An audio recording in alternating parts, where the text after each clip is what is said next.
Bendiciones, glorificado sea el nombre del Señor. Estamos contentos nuevamente de que podemos reunirnos a estudiar la palabra del Señor, hermano. Vamos asimismo a mirar el libro de Hechos, capítulo 3, 7, hasta el capítulo 4, 17. Vamos a estar mirando un milagro en la puerta. Amado Dios, te adoramos y glorificamos tu nombre, Señor, y te agradecemos, Padre, por todo lo que hemos aprendido, Señor, estudiando tu palabra, todas estas reflexiones. Te pedimos, Padre, que continúes trabajando dentro de nuestros corazones y nuestras vidas y que así podamos, Señor, acercarnos más hacia ti en lo que es el entendimiento de tu palabra. Te adoramos y glorificamos tu nombre, Señor, porque sabemos, Padre, que eres digno y que para siempre es tu misericordia. Te adoramos y glorificamos tu nombre, mi Dios, en el nombre de Jesús. Amén y amén. Así que, hermanos, vamos así mismo a compartir en este momento esta lectura. Vemos acá que primeramente vamos a entender, hablamos un poquito del hombre, ¿verdad? Que había sido sanado y que su emoción, ¿verdad? Saltó de gozo y que le dio la gloria y la honra a Dios como la merecía. Hay un lugar llamado el Pórtico de Salomón. Esta era una galería cubierta, una entrada, ¿verdad? Que tenía unas columnas. Podemos ver que Pedro tenía una audiencia y él aprovechó la oportunidad entonces para hablar de Jesús en ese lugar. Y con claridad presentó su mensaje diciendo varias cosas importantes, como 4 puntos centrales. Número 1, ¿quién es Jesús?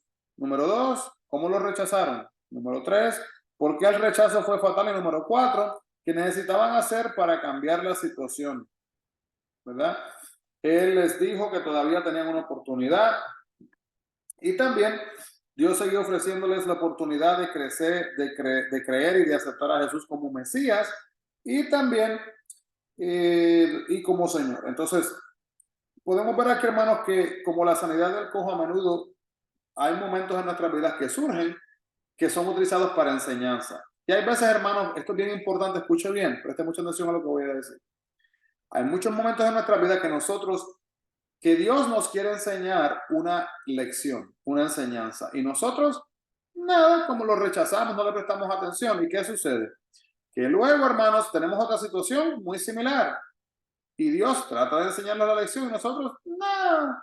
Y no aprendemos la lección, hermanos, y luego nos damos cuenta que estamos viviendo vidas repetitivas, repetitivas, repetitivas, porque donde estamos experimentando las situaciones no estamos dándole la oportunidad a Dios para que Él a sí mismo verdaderamente obre dentro de nuestro ser y que haga el cambio que quiere hacer en nuestras vidas.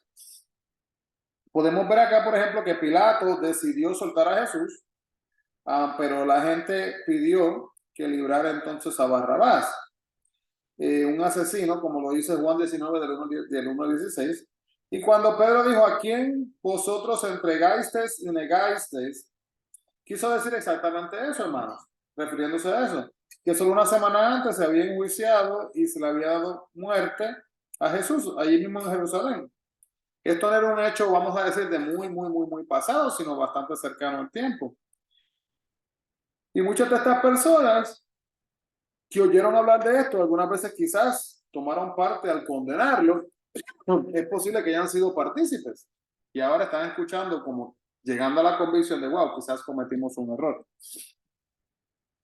Los líderes religiosos pues pensaron que dieron fin a Jesús al crucificarlo, pero su convicción se vino abajo cuando Pedro les dijo que Jesús resucitó y que no iban a poder matarlo. Entonces, ¿qué hace el énfasis del mensaje de Pedro? Enfatiza que el pueblo y los líderes religiosos mataron a Jesús, pero Dios lo resucitó, ¿verdad?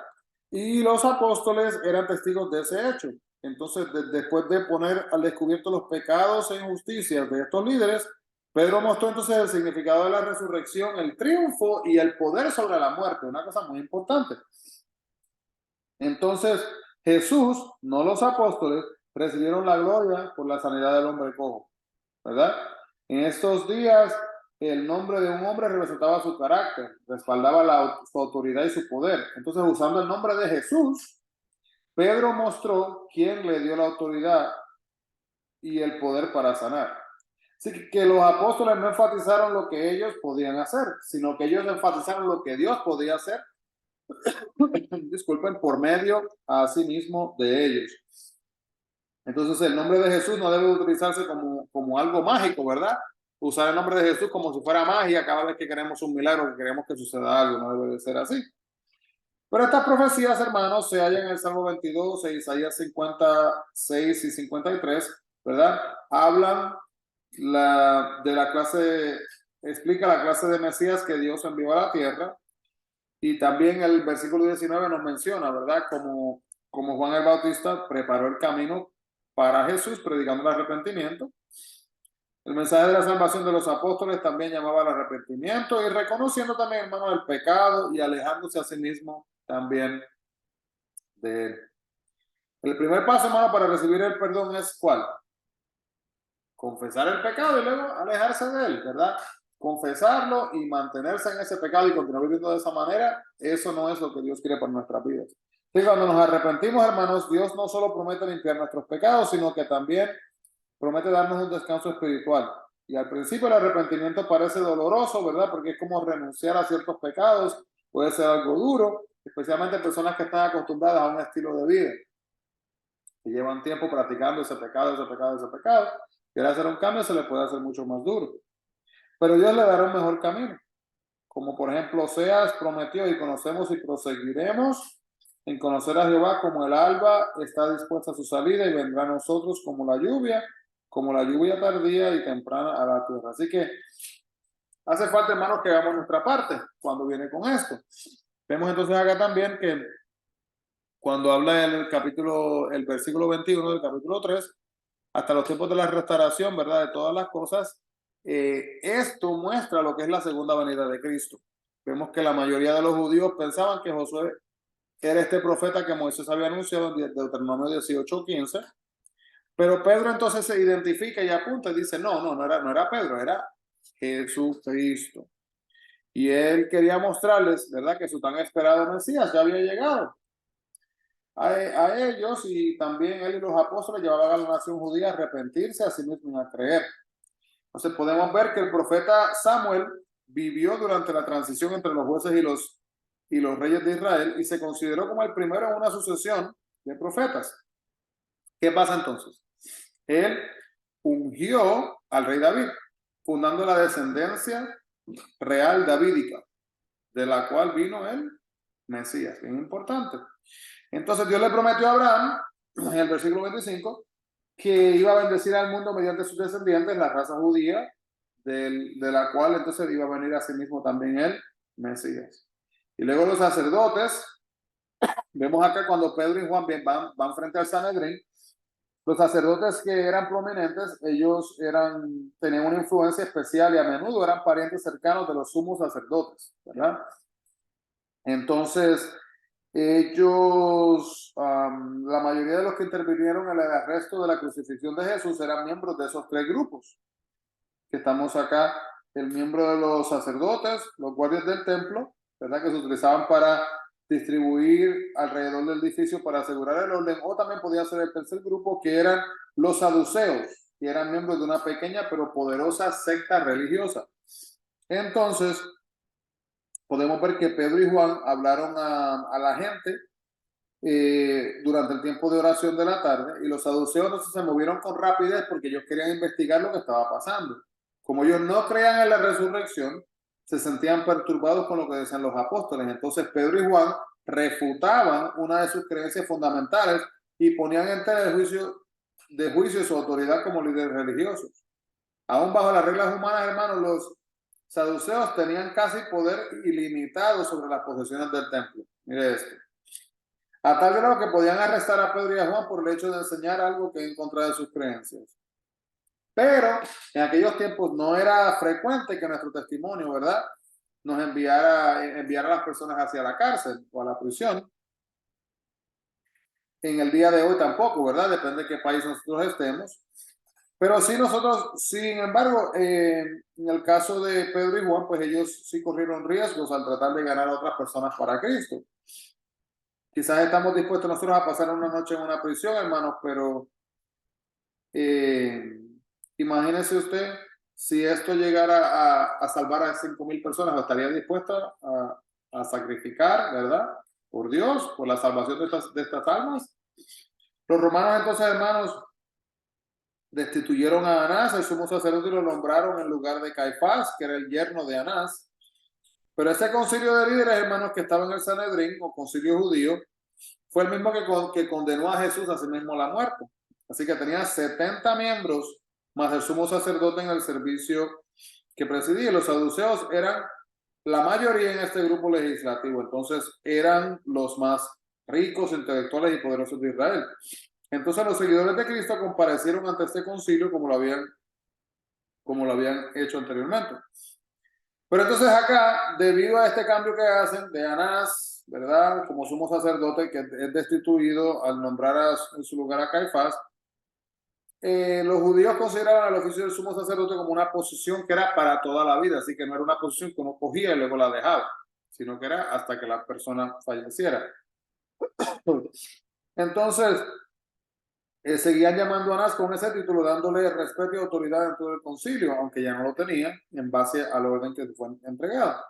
Pero Anás y Caifás jugaron un papel muy significativo en el juicio de Jesús, porque ni a Anás ni a Caifás les gustó que el hombre que se sacrificó por el bien de la nación tuviera seguidores. Para colmo, eran persistentes y prometían ser tan molestosos como Jesús lo había sido también, en la manera que ellos lo miraban. Entonces el concilio preguntó a Pedro y a Juan con qué potestad sanaron al hombre o en qué nombre predicaban. Entonces las acciones de Pedro y Juan atemorizaron a estos líderes, ya que estaban ellos dándole la gloria a Dios mediante la ayuda del Espíritu Santo. En Marcos 13:11, ¿verdad? Pedro habló con denuedo, con valentía, ¿verdad? Como con un coraje, una valentía que tenía desde parte del Espíritu Santo, delante del concilio, sometiéndolo a juicio, demostrando que el que crucificaron había resucitado. Y en lugar de estar a la defensiva, los apóstoles entonces estuvieron a la ofensiva, hablando con denuedo de Dios y presentando el evangelio a sí mismo a estos líderes. Entonces la cabeza del ángulo une, ¿verdad?, los lados de un ar que la mantiene junta. Entonces Pedro dice que los judíos rechazaron a Jesús, pero que ahora ha venido a ser cabeza del ángulo de la iglesia, la unión, ¿verdad?, la fuente, lo que lo mantiene todo unido, lo que sería la columna, podríamos decir. Y que sin él no habría iglesia porque no podría sostenerse. Entonces, muchas personas a veces reaccionan negativamente cuando alguien obtiene la salvación en vez de sentirse contentos por ellos. Pero esto no lo decide, hermanos, la reacción no la decide exactamente la iglesia, sino que es una enseñanza específica, ¿verdad?, de quién Jesús es él mismo en base a lo que estudiamos, y podemos entonces nosotros determinar lo que vamos a creer, cómo lo vamos a implementar y consecutivamente. Pero si Dios asimismo designa, ¿verdad?, a Jesús como el Salvador del mundo, ningún otro puede ser su igual. Los cristianos tienen que utilizar su mentalidad abierta a diferentes aspectos, pero no en cómo somos salvos del pecado. Ningún otro maestro religioso pudo morir por los pecados del género humano. Ningún otro maestro religioso tampoco vino a la tierra como el Hijo unigénito de Dios, y ningún otro tampoco resucitó de la muerte, hermano. Jesús fue el único, ¿verdad?, que vino, nació y murió y resucitó. Y cuando decimos murió es una frase un poquito suelta, porque no fue como que él murió, sino que él entregó su vida por nosotros, ¿verdad? Bien importante ese punto. El concilio sabía que Pedro y Juan carecían de estudios y estaban sorprendidos de lo que Jesús hizo por ellos, ya que una vida cambiada, hermano, convence a la gente del poder de Cristo. Así que nuestro testimonio habla mucho más de lo que podríamos decir con nuestras palabras. Y uno de sus grandes testimonios es la diferencia que otros ven en sus vidas y acciones desde que aceptamos así también a Jesús. Así que a pesar de que la evidencia fue abrumadora e irrefutable, habían vidas cambiadas y un hombre sano. Los líderes religiosos rechazaron creer en Cristo y trataron de ocultar la verdad, pero mire, hermano, no nos sorprendamos si algunos rechazan nuestra posición como testigo, ¿verdad?, de Cristo. Cuando las mentes se cierran, ni siquiera la más clara presentación logrará abrirlas. Pero no nos podemos dar por vencidos, hermanos, y tenemos que seguir difundiendo así mismo el evangelio y entender, hermanos, que a pesar de las creencias que tengamos, hermanos, no podemos dejarnos llevar nosotros, decir, no, pero es que esta gente nunca va a creer, nunca va a confiar, entonces nunca van a cambiar, entonces no voy a hacer nada, no voy a hablar de Dios ni nada de eso. No, hermanos, tenemos que hacer nuestra parte y dejar que las otras personas entonces decidan lo que ellos quieran hacer. Y esas decisiones que ellos tomen, pues van a tener las consecuencias positivas o negativas en base a lo que ellos deciden. Amado Dios, te agradecemos, Padre, por poder escuchar tu palabra, por poder compartirla, por poder vivirla. Señor, en la manera que nos rodea la gente, en la manera, Padre, que podemos hablar, en la manera, Padre, que podemos implementar, Señor, lo que es los testimonios de lo que has hecho en nuestras vidas. Ayúdanos, Padre, a nunca cerrar nuestros ojos espirituales y siempre mantenernos conectados contigo. Te agradecemos, Padre, por esta oportunidad de estudiar tu palabra nuevamente y de amarnos tanto, Señor, que diariamente deseas y anhelas tener una relación íntima con nosotros. Háblanos, Señor, continúa trabajando en nuestras vidas y que podamos buscar honrarte diariamente como lo mereces. En el nombre de Jesús, mi Cristo. Amén y amén. Dios le bendiga grandemente, hermano. No se olviden, busquemos la presencia del Señor. Bendiciones a todos.